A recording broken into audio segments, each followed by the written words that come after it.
Hi buddy, it's Julie here, and today I thought I was going to share a really fun mixed media, sort of more decoration art project, I suppose. First of all, I have to excuse the bad camera angle. I thought I had to zoom it out so that you could see what I was doing, and you get to see a whole lot of more of me. So, but try to ignore it and focus on the project. What I'm going to do here is I thought I have a lot of these thickers. They're just really odd. I can't really spell any proper words with. I think we all have those, right? And I just cleared out my stickers or thickers the other day, and I thought I have to be able to do something with them before I throw them away. Because the stick is not good in anything. You know how they are. And I have this quote on my. I have a little board next to my desk, and I have this quote that just it really inspires me, or what I need to hear sometimes. And I thought it would be really fun to make like a big piece of it. So the quote is, "Be fearless in the pursuit of what sets your soul on fire." And I think that is such a powerful word, or words. So what I'm doing here is I have taken out the figures that are just really random or that I don't hardly ever use, and putting them so that they are like they're different fonts, but I'm mixing them all together. So the only word I have one font is the fire word, and then I'm just putting them in place and using my hot glue gun to secure them. And believe me, I burned myself quite a few times, and I'm quite experienced with my glue gun, so be careful. Then I'm going to go over it with gesso, and I did this 4 times. So I think the best tip is to go thin layers, but do them many times. And I know you'd rather do a few layers and really thick to save time, but because it is so fidgety between all the word or between all the little nooks and crannies of the letters, you get a much better result if you go thin and really cover them, and you don't get like glue and like bulgy, you know what I mean. Yeah, anyway. Words today, no. So I did that 3 times, and then I could start on the fun things. Okay, so cut to that. It did warp a bit, but oh, and put on an audiobook too. So I decided I wanted to go with blue and copper. So I'm going to start here with some blue acrylic paint, and these are just a matte acrylic paint from the local like hobby store. It's not that great, but it does the job, and I think it's quite good to have a matte paint here. Now, I wasn't quite sure in what order I was going to do and what mediums I was going to use later. I did sort of have a plan. You can see I have a lot of bottles next to me there, but I decided to go with the matte paint just in case I wanted to add something other on top.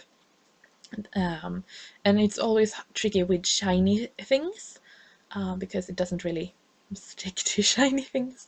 So I'm doing the same thing here, just adding the paint, trying to get it in all the nooks and crannies to make it a nice even coverage, yes. And I didn't let it dry because who's that's not fun. So I decided to go right ahead and start misting, and I'm misting with the first one was a cornflower chalkboard spray by Tired Angels, and this spray is the Navy by Heidi Swap, and then is another Tired Angel that has like a shimmery thingy. I'm gonna let that dry. I think this project took me like a week to from the first day I started filming to the last day. Um, but I think it's a really good project to have like over a long period of time, because there was a lot of drying and waiting time. And it's so nice because I came home at night and I did a layer and then let it be, and then another day I came home, I did another layer and let it dry. So I think that was really great. And then you could see when I was painting, I was like, I'm not waiting anymore.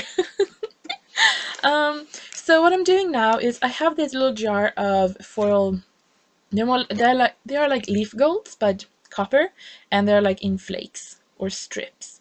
So I'm using some matte medium, and haven't really used them, and I can't really seem to get them to work properly. I don't know.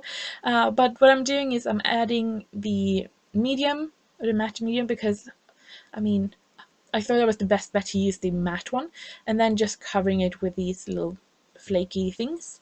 I'm thinking that I made a mistake.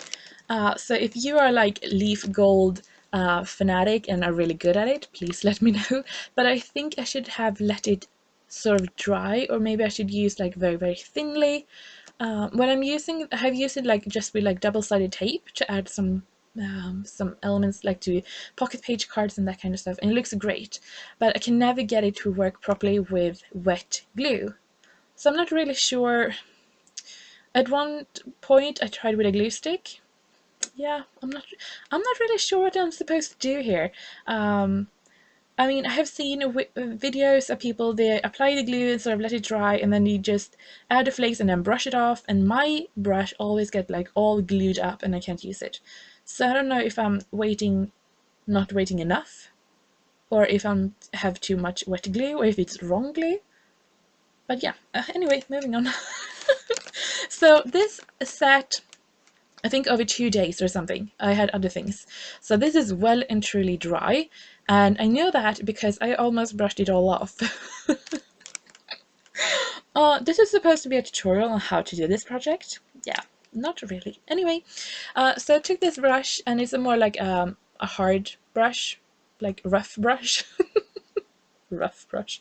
Here you can see I'm adding in the glue stick. I'm not really sure if that actually worked. But I mean, in truth be told, I just wanted to have the effect of it and like very roughly applied.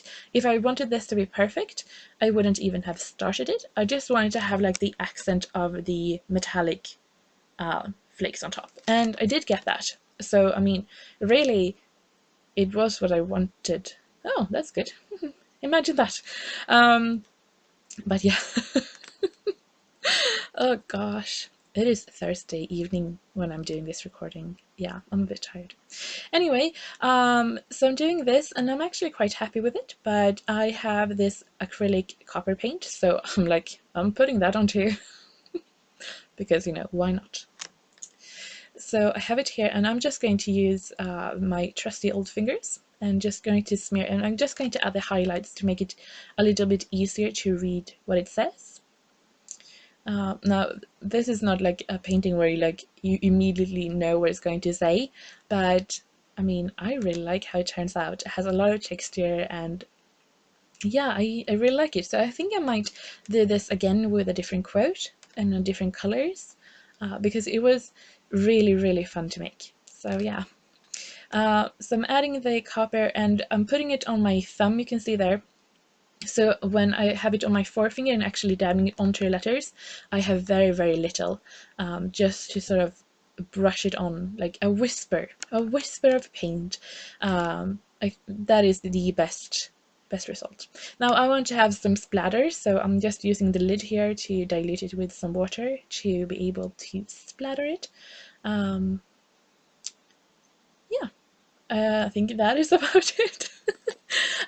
It was a really, really great fun project, even if it doesn't turn out like the best piece of art or scrapbook thing ever. It was really, really fun to make, and I love the texture of the mists, like in between the letters. It gets like all mottly, and I think that is gorgeous. So I had so much fun making this project. I hope I have inspired you to try to do something similar. If you have some tips on the leafy, goldy, coppery thing, please let me know. And I hope you have a